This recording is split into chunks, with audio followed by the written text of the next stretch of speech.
লাগেনি তো? এই খবরদার তুই আমাকে যাওয়ার চেষ্টা করবি নি। সর আমার চোখের সামনে থেকে। এত রাত পর্যন্ত তুই কেন জেগে আছিস? জবাব দে। তুমি তো জানো তুমি যতক্ষণ না বাড়ি আসো ততক্ষণ আমি ঘুমাইনি। হ্যাঁ, গায়ের ভূতের কি আদিক্ষেতে দেখো, তোমাকে ইমপ্রেস করার জন্য কত সুন্দর অভিনয় করছি। আমার কাছে এসব অভিনয় টভিনয় চলবে না। যা ঘুমা, চলো ডার্লিং।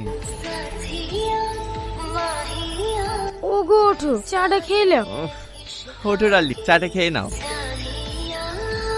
কি চা বানিয়েছিস? হ্যাঁ, খাবারে তোর চা। ও বাবা, ও চলে গেল। ও বাবা, সালমা তোর গায়ে চা ফেলেছে? হ্যাঁ, আমি চা ফেলেছি। এরকম মেয়েদেরকে এরকম করা উচিত। টনি, বৌমা গ্রামের মেয়ে বলে তুই যা করে সব কিছু সহ্য করছে, আর তুই তার উপর এরকম অত্যাচার করছিস। বিটি, এখন তো অত্যাচারে কিছুই হয়নি। ওর উপরে এমন অত্যাচার করবো এই বাড়ি থেকে পালিয়ে যেতে বাধ্য হবে। এই হচ্ছে আমার পথের কথা। তাহলে সরাসরি ডিভোর্স দিয়ে দিবি, এত অত্যাচার করার কি আছে?